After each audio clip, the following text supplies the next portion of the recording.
Friends, आज evidence act के आज सीपीसी के अपने 11th लेक्चर में मैं आपको डिलीवर कर रहा हूं। जो सब्जेक्ट है वो है प्रतिनिधिवाद, रिप्रेजेंटेटिव सूट। जो ऑर्डर 1 पहले ही ऑर्डर में रूल 8 में दिया गया है। तो रूल 8 में कुल 6 सेक्शंस सब रूल्स हैं। रूल ऑर्डर 1 रूल 8 और रूल 8 में 6 क्लॉजेज हैं, 6 सब रूल्स हैं। आप जानते हैं कि सीपीसी में जहां ऑर्डर होता है, ऑर्डर में रूल होते हैं, रूल के बाद सब रूल्स होते हैं। तो ये ऑर्डर फर्स्ट है। तो प्रतिनिधिवाद शुरू करने से पहले हम आपको आइडिया दे दें कि ये वाद है और प्रतिनिधिवाद है। इसका अर्थ ये हुआ कि एक पार्टी कोर्ट में मुकदमा लेके जाती है और दूसरी पार्टी केवल उसको अटैच करती है। 1000 पार्टी हो, 2000 पार्टी हो, 25 पार्टी हो, अलग अलग सूट दायर करने के बजाय वो उस पार्टी के साथ, मेन पार्टी के साथ इंप्लीट करती हैं। उनका नाम नहीं भी है तब भी अगर वो इंप्लीट कर लेती हैं उनके साथ, क्योंकि मेन पार्टी एक होती है। अगर मेन पार्टी एक ना हो तब क्या होता है? तब ज्वाइंडर ऑफ पार्टीज होती हैं। हमने डिस्कस किया था एक लेक्चर में, किसी लेक्चर में आपको, कि जो ज्वाइंडर ऑफ पार्टीज होती हैं, जब कोई पार्टी लेके जाती है और सारे पार्टीज का इंटरेस्ट कॉमन हो, काज ऑफ एक्शन एक हो, तो बजाय 10 मुकदमा लड़ने के बजाय वो ज्वाइंट हो जाती है। तो कहते हैं ज्वाइंडर ऑफ पार्टीज। तो जो ज्वाइंडर ऑफ पार्टीज होती है उसको आप देखेंगे कि ऑर्डर 1 से लेकर के जो प्रोविजन दिया गया, ऑर्डर 1 में कुल 13 रूल हैं। और इन 13 रूल में ये ब्रीफ हम आपको कर दें कि पहला नियम तो यह होता है कि जो हर्ट है, जो अग्रीव्ड है या जो रिलीफ चाहता है, कोर्ट में मुकदमा लेकर के वही जाएगा। सेक्शन 101 एविडेंस एक्ट में हमने बताया था आपको कि जो पार्टी रिलीफ क्लेम करती है मुकदमा लेकर के जाती है। मुकदमा क्या है? मुकदमा मटेरियल फैक्ट है, फैक्ट इन इशू है जो कोर्ट को डिसाइड करना होता है। तो जो पहला रूल है ऑर्डर 1 का, वो यही है कि जनरल रूल है कि मुकदमा लेकर अकेले जाए, प्लेंट अकेले दायर करें क्योंकि आप हर्ट हैं। लेकिन अगर जहां 2 या 2 से अधिक लोग अफेक्टेड होते हैं, जैसे मान लीजिए कि मेरी कोई लैंड है, हमने रजिस्ट्री कराई है, सेलर ने सबसे पैसा लिया है, 10 लोगों से पैसा ले लिया है, एक प्लॉटिंग करता है। तो प्लॉटिंग जब करता है तो 10 लोगों से मनी लेता है, तो 10 लोग, और पता लगा कि वो लैंड स्टेट लैंड है, तो सूट फाइल करता है ए कि हमको पैसा लौटा दिया जाए। तो अब अकेले सूट फाइल करता तो अपना पैसा लौटाएगा, लेकिन अगर सब एक साथ फाइल कर देंगे तो इसको कहते हैं ज्वाइंडर ऑफ पार्टीज। तो पूरे प्लॉटिंग का पैसा सूट को लौटाना पड़ेगा, और इसीलिए जनरली पार्टीज वहां ज्वाइंट होती हैं जहां उनका इंटरेस्ट कॉमन होता है, भले इंटरेस्ट आइडेंटिफाइड ना हो। जैसे मान लीजिए प्लॉटिंग की बात हमने की, तो किसको कौन प्लॉट मिलेगा? आपको ए प्लॉट अलॉटेड है, बी को बी प्लॉट, सी को सी प्लॉट। तो यहां मान लीजिए 4 पार्टीज हैं, 4 पार्टीज को 4 प्लॉट अलॉट किया अलग अलग एड्रेस पर, लेकिन किसी को नहीं देता वो, क्योंकि लैंड ही डिफेक्टिव है, स्टेट लैंड है, इसलिए सारी पार्टीज का इंटरेस्ट कॉमन हो गया। तो कॉमन इंटरेस्ट होने की वजह से सारी पार्टीज ज्वाइंट हो जाएंगी। इसे कहते हैं ज्वाइंटर ऑफ पार्टीज, जो ऑर्डर 1 रूल 1 में दिया गया है। लेकिन ध्यान रखने की बात है कि ज्वाइंटर ऑफ पार्टीज तभी होगा जब हर आदमी, हर पार्टी अलग अलग मुकदमा ठोक सकती थी उस पर। जैसे मैंने प्लॉटिंग वाला एग्जांपल आपको दिया, तो प्लॉटिंग चाहे एक आदमी लेके जाए अपने प्लॉट को लेकर के, बी अपने प्लॉट को, सी अपने प्लॉट को, लेकिन सब इंटाइटल थे उस पूरे प्लॉट में से अपने पार्ट पर मुकदमा करने के लिए। तो ये जरूरी है कि जो ज्वाइंडर ऑफ पार्टीज हैं वो तभी हो सकती हैं जब उनका इंटरेस्ट कॉमन हो, और अगर वो कॉमन ना होते तो अकेले भी सूट लेकर के जा सकते थे। जैसे मान लीजिए ए को गाली दिया बी, सी, डी ने, 3 लोगों ने गाली दिया या डिफेम किया या लिबेल मटेरियल लिखा, स्कैंडुलस मटेरियल लिखा कहीं पर पेपर उसके खिलाफ। तो यहां आप देखेंगे कि ए के अगेंस्ट में 3 लोगों ने डिफेमेशन किया, तो अगर ए चाहे तो बी को अलग से पार्टी बनाए, तो कितने लोग हो गए? 3 हो गए, बी, सी और डी। तो यहां पर 3 डिफेंडेंट हो गए, तो ये ज्वाइंडर डिफेंडेंट हो गया।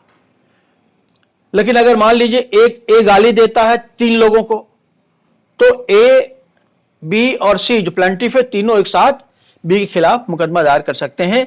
तो यहां पर ज्वाइंडर ऑफ पार्टीज और ज्वाइंडर ऑफ प्लेंटिफ और ज्वाइंडर ऑफ डिफेंडेंट दोनों में से कोई भी हो सकता है, ध्यान रखिए। लेकिन ज्वाइंडर तभी होगा जब उनका कोई इंटरेस्ट होगा। अगर बिना इंटरेस्ट के बना देंगे किसी को पार्टी, तो वो नॉन ज्वाइंडर पार्टी हो जाएगी। और जिसका कोई इंटरेस्ट नहीं है उसको पार्टी बना देंगे, या वो पार्टी बनना चाहता है, उसे कहते हैं मिस ज्वाइंडर ऑफ पार्टीज। तो ज्वाइंडर ऑफ पार्टीज तभी होगा जब सबका इंटरेस्ट कॉमन होगा। गलत पार्टी को अगर आप रखेंगे कोर्ट में, तो वो या तो मिस ज्वाइंडर होगा या तो नॉन ज्वाइंडर होगा। लेकिन जो पार्टी एसेंशियल है ज्वाइंडर ऑफ पार्टीज में, जो पार्टी मेन रिलीफ जो ग्रीवांसेस हैं, उसमें मेन पार्टी का होना जरूरी है। तो आज इसमें आप इस जो मुकदमा मैंने बताया, एग्जांपल दिया आपको, चाहे डिफेमेशन का हो, चाहे प्लॉटिंग का हो, या मान लीजिए मैनेजमेंट ने निकाल दिया हमको नौकरी से 20 लोगों को, कहा जगह नहीं खाली है, तो 20 लोग साथ चले गए। सबका इंटरेस्ट इन्वॉल्व होना चाहिए इसमें, ये जरूरी चीज होती है। वो चाहे वो प्लेंटिफ हो चाहे डिफेंडेंट हो। और कोर्ट ये डिपेंड करेगा, जब अप्लाई करेंगे साहब हमारा सबका इंटरेस्ट इन्वॉल्व है, तो कोर्ट पे डिपेंड करेगा कि कोर्ट चाहे तो कहे भाई अलग अलग आइए। अगर साथ आ गए हैं तो कोर्ट साथ डिसाइड कर सकती है। तो कोर्ट अलग अलग आने क्यों कर सकती है? कोर्ट अलग आने के इसलिए कर सकती है क्योंकि कोर्ट फीस का नुकसान होता है कोर्ट का। अगर एक साथ जाएंगे तो कोर्ट फीस कम लगेगी। अभी आप देखेंगे 2008 में पुलिस की भर्ती में, मायावती किसी ईयर का मैटर है, मायावती ने सारे पुलिस वालों को निकाल दिया था। तो सारे लोग एक साथ हाई कोर्ट चले गए थे, सारे लोगों को एक साथ रिलीफ मिल गई थी। उसे कहते हैं ज्वाइंडर ऑफ पार्टीज। और इसी से रिलेटेड होगा रिप्रेजेंटेटिव सूट, प्रतिनिधिवाद। बिल्कुल एग्जैक्टली ज्वाइंडर का ही एक दूसरा रूप है प्रतिनिधिवाद। तो ज्वाइंडर ऑफ पार्टीज में सबका नाम जरूरी है, सबका एप्लीकेशन देना जरूरी है। लेकिन प्रतिनिधिवाद में अगर एक आदमी 2 आदमी कोर्ट में ले चले गए, बाकी सब केवल इंप्लीट हो गए, एप्लीकेशन दे दिया, तो वो हो गया रिप्रेजेंटेटिव सूट्स। तो वो पैसा नहीं जमा करेंगे सारे लोग, क्योंकि पैसा जमा हो गया एक पार्टी के बिहाफ से।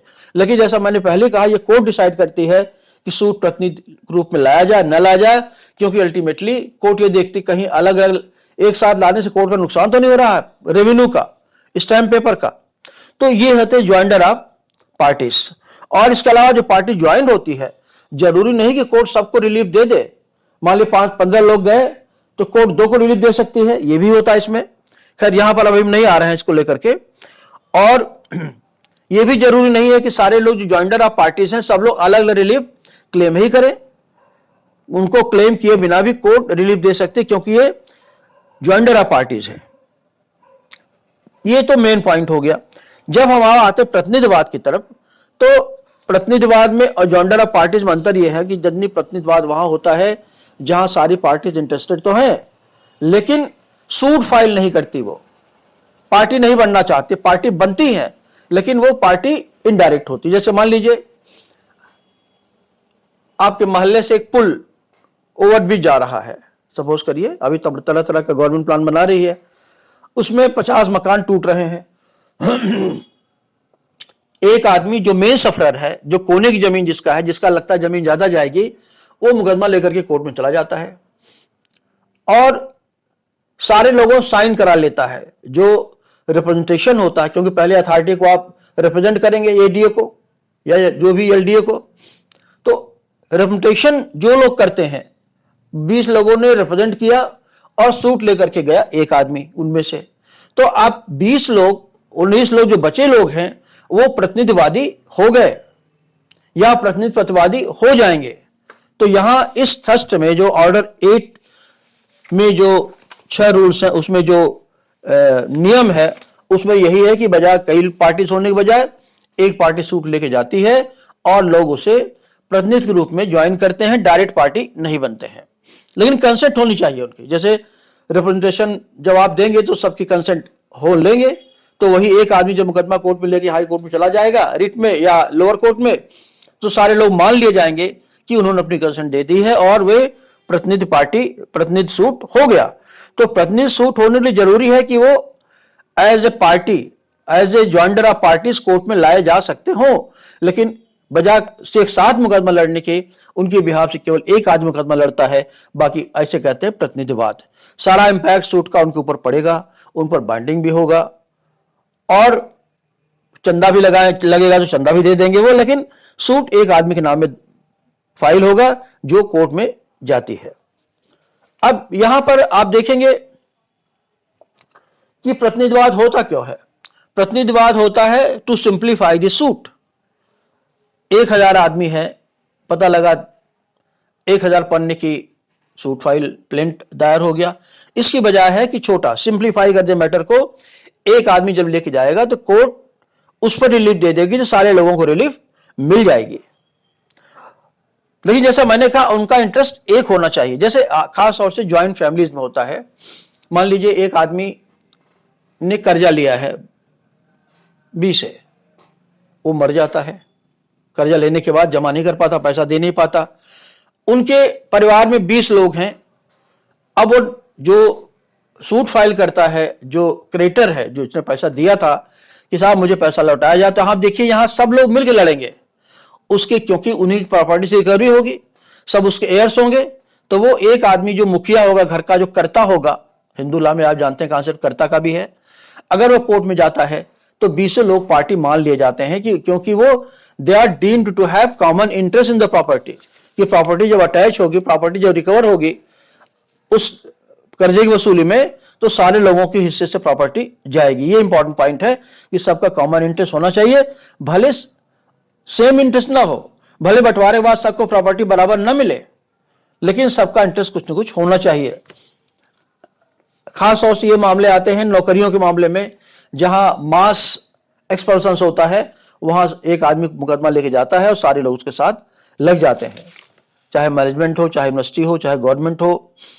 या मान लीजिए सेल किया हमने प्रॉपर्टी अपनी किसी को, जैसे बता प्लाटिंग में आपको सेल किया, 10 लोगों को सेल कर दिया, तो अब जब 10 लोगों को सेल किया, जमीन नहीं दिया किसी को, तो चाहे सब लोग साथ जाएं, चाहे एक आदमी उनके बिहाफ से जाए, लैंड का मैटर इन्वॉल्व है, क्योंकि सबका इंटरेस्ट कॉमन है to recover the property, to take the position over the property. तो इसे कहते हैं प्रतिनिधिवाद। और इसका जो पर्पस होता है कि सूट को सिंप्लीफाई करना होता है, कई पार्टीज को अवॉइड करना होता है, एक ही सूट में एक ही पार्टी सबके काज को लेकर जाती है, तो मान लिया जाता है कि सबका काज उसमें रिप्रेजेंट हो गया। एक चीज है, पहला चीज क्या है, प्रतिनिधिवाद में उनका सेम इंटरेस्ट होना चाहिए, कॉमन इंटरेस्ट होना चाहिए। दूसरी चीज है कि क्योंकि प्रतिनिधिवाद में नंबर ऑफ प्लेंटिफ या डिफेंडेंट ज्यादा होता है, इसलिए उनको पार्टी बनाने के लिए जरूरी है कि अगर अलग अलग नोटिस संभव ना हो तो एक पब्लिक एडवर्टीजमेंट हो, चाहे पेपर में दे दिया जाए कि भाई ये मुकदमा है, हम दायर करने जा रहे हैं। तो एक अब नोटिस ने क्या होता है कि 2 तरीका हो सकता है, एक तो आपने पहले से ही जैसे रेपुटेशन में आपका नाम चला गया हो, दूसरे लोग ऐड कर दें नोटिस में, जो पार्टी जहां से नोटिस आती है उसके ऑफिस में जाए, कहें कि मेरा भी नाम लिख लो, तो बाद में जब रिकवरी होगी, पैसे की कोर्ट फीस देना होगा, तो सबका पैसा बढ़ जाता है, चंदा लग जाता है। दूसरा एडवांटेज ये होता है कि एक्सपेंसेस में कमी हो जाती है। तो एडवर्टीजमेंट जरूरी होता है, चाहे प्लेंटिफ के बिहाफ से हो, चाहे डिफेंडेंट के बिहाफ से हो। तो जो सूट लेके जाता है उसकी ड्यूटी बनती है कि पहले एक एडवर्टीजमेंट दे, ताकि सब लोग उसको ज्वाइन कर सकें। अब तीसरा इंपॉर्टेंट पॉइंट है कि क्योंकि सब पार्टी तो होती नहीं है, इसलिए एक क्वेश्चन राइज होता है कि जब सब पार्टी नहीं है, सीधे कोर्ट में नहीं गई, तो क्या जो कोर्ट का जजमेंट आया है उन पर बाइंडिंग होगा? बिल्कुल बाइंडिंग होगा। ये रूल 8 सब क्लास 6 में कहा गया है, और ये जो कहा गया है कि एडवर्टीजमेंट होना चाहिए, रूल 8, 2 एंड 3 को जब आप पढ़ेंगे तो यही निष्कर्ष आप निकालेंगे। तो अब इसको हम ब्रीफ करते हैं। जब इतना मैंने बताया, पहला क्या होना चाहिए, पहला तो सबका कॉमन इंटरेस्ट होना चाहिए, दूसरा सबको नोटिस जानी चाहिए, चाहे प्लेंटिफ हो चाहे डिफेंडेंट हो, और उस नोटिस को रिस्पॉन्ड करें। वो जिसने मुकदमा लेके जो आदमी जाता उसके पास एक एप्लीकेशन दें, अपना नाम लिखवाएं उस पर। तो एक तो पहला सिंप्लीफाई द सूट, दूसरा है रिड्यूस द कोर्ट फीस। जहां मान लीजिए 1 करोड़ कोर्ट फीस लगती है, कई बहुत बड़ा मैटर है। जब प्रतिनिधिवाद हो गए तो जब वो बन गया, कोर्ट फीस जो आदमी देगा, जो मुकदमा लेके जाएगा, उस कोर्ट फीस को बजाय अलग अलग कोर्ट में जमा करने के बजाय उतने ही पैसे को का रेटिएबल डिस्ट्रीब्यूशन हो जाता है। मान लीजिए 1000 लोग हैं तो 10-10 हजार रुपए सब जमा कर देंगे और उनका सूट फाइल हो जाएगा। और तीसरी तो सबका कॉमन इंटरेस्ट हो, एडवर्टीजमेंट हो, और मतलब सबको पता होना चाहिए कि वो पार्टी बने हैं या नहीं बने हैं। और तीसरा इंपॉर्टेंट पॉइंट है कि जो जजमेंट कोर्ट देगा वो जजमेंट सब पर एक साथ लागू होगा, भले सब लोग साथ कोर्ट न गए हैं। एक चीज इंपॉर्टेंट यहां पर आप देखेंगे कि एक तरीके से जो ऑर्डर और रूल लेट है, जैसे कॉन्स्टिट्यूशनल लॉ में पीआईएल होता है, तो पीआईएल क्या होता है? एक आदमी लेके जाता है और वो पीआईएल का जजमेंट जिसके लिए होता है सारे लोगों पर लागू होता है। लेकिन यहां अंतर क्या है पीआईएल में? पहला अंतर तो यह है कि पीआईएल कॉन्स्टिट्यूशनल रेमेडी है, आर्टिकल 32 या 226 में ही आप जा सकते हैं पीआईएल के लिए। दूसरा होता है कि पीआईएल में जो आदमी पीआईएल लेके जाता है उसका इंटरेस्ट नहीं होना चाहिए, लेकिन यहां पर देखेंगे सूट लेकर के प्रतिनिधिवाद जो सूट लेके जाता है वही लेके जाता है जिसका इंटरेस्ट होता है। इसलिए दोनों को तुलना इस तरह नहीं हो सकती। तो पीआईएल मैंने इस सेंस में कहा कि हजारों लोग अगर जाना चाहें तो उनके बिहाफ से एक आदमी कोर्ट लेकर के जाता है। अब जो सूट फाइल किए जाते हैं वो केवल जरूरी नहीं है कि कोर्ट जजमेंट दे, ऐसा भी हो सकता है सूट फाइल कर दिया आपने, सूट फाइल करने के बाद जो मेन पार्टी है वो कंप्रोमाइज कर ले या कंसेंट डिक्री आ जाए। तो कंप्रोमाइज और कंसेंट डिक्री का अगर कोई कंप्रोमाइज करता है तो कंप्रोमाइज उस पर ही नहीं केवल सब पर लागू होती है। जितने प्रतिनिधिवादी हैं जो खुद कोर्ट में नहीं गए हैं, एक आदमी के पीछे पीछे गए हैं, एक आदमी सूट लेके जाता है, बाकी सब लोग जुड़ जाते हैं, उनकी जो कंप्रोमाइज सूट होता है या कंसेंट सूट होता है वो सब पर बाइंडिंग होता है। ये रूल 4 में आप देखेंगे, सब रूल 4 में दिया गया है, रूल 8 के। तो ऑर्डर 8 रूल 8 में सब रूल 6 हैं, इन्हीं सब रूल 6 के लिए इंपॉर्टेंट है। और जो मैंने बताया कि सभी पर बाइंडिंग होता है और कोर्ट को पावर होती है कि अगर मान लीजिए वकील उनका ठीक से नहीं आर्गू करता तो किसी बाहरी वकील को भी ओपिनियन भी ले सकती कोर्ट किसी ऐसे वकील की जो सरकारी वकील है, जो बाहरी वकील है, क्योंकि हजारों लोगों का, सैकड़ों लोगों का इसमें इंटरेस्ट इन्वॉल्व होता है। इसलिए कोर्ट को काफी सावधानी से चलना पड़ता है। और जो जजमेंट कोर्ट का आ जाता है, जब चाहे कंप्रोमाइज सूट हो, चाहे कंसेंट सूट हो, डिक्री हो, चाहे जजमेंट कोर्ट का हो, डिक्री हो, ये अब ये फाइनल हो गया। अगर प्रतिनिधिवाद एक बार कोर्ट ने जजमेंट दे दिया तो उनमें से जो प्रतिनिधि हैं, जो उसके जुड़े हुए लोग हैं, वो दोबारा उनमें से कोई भी इस केस को लेकर के दूसरे कोर्ट में अलग से नहीं जा सकता जब तक कि काज ऑफ एक्शन अलग ना हो, इशू अलग ना हो। तो उस इशू को जो कोर्ट में लेकर के आप गए हैं एज ए प्रतिनिधि, तो दोबारा उस केस को कोर्ट में आप उठा नहीं सकते। इसका मतलब ऐसे जजमेंट में भी जो प्रतिनिधिवाद होते हैं रेस जुडिकाटा का प्रिंसिपल अप्लाई करता है। हाँ, अगर आप चाहें उनमें से कोई आदमी अपील में जा सकता है अलग से, क्योंकि अपील की रेमेडी ऊपर की रेमेडी है, एक साथ रेमेडी नहीं है। तो जब अपील में जाएंगे तो सब लोग जाएंगे, अकेले जाएंगे? तो अकेले जाएंगे अगर रेमेडी वही मांगी है उसने, जो सबने मांगी है, भले जो सूट दायर करता वो ना हो, कोई और आदमी उन्हीं में से जो प्रतिनिधि है, जब कोर्ट में जाता है, अपील कोर्ट में जाता है, डिवीजन कोर्ट में जाता है, ऊपर कोर्ट में, तो जो अपील की रेमेडी होती है वो रेमेडी सब पर लागू होती है, क्योंकि उसी काज ऑफ एक्शन की रेमेडी है जो नीचे की कोर्ट ने दी है। ये रेमिटेटिव सूट इंपॉर्टेंट इसलिए है, इसको ऑर्डर 1 के साथ आप पूरा पढ़ेंगे तो ऑर्डर 1 ज्वाइंडर ऑफ पार्टीज पर है, नॉन ज्वाइंडर ऑफ पार्टीज पर है, मिस ज्वाइंडर ऑफ पार्टीज पर है। जब कोई पार्टी का ज्वाइन होना रिक्वायरमेंट नहीं है, जबरदस्ती ज्वाइन करा दिया जाता है, उसे कहते हैं मिस ज्वाइंडर। और किसी मेन पार्टी को जिसको ज्वाइंट होना जरूरी है, जिस पर काज ऑफ एक्शन डिपेंड करता है, जिस पर रिलीफ डिपेंड करती है, अगर उसे ज्वाइन न कराया जाए उसे कहते हैं नन ज्वाइंटर। और इन्हीं सब मिस ज्वाइंटर, ज्वाइंटर, नन ज्वाइंटर का एक रिप्लेसमेंट है।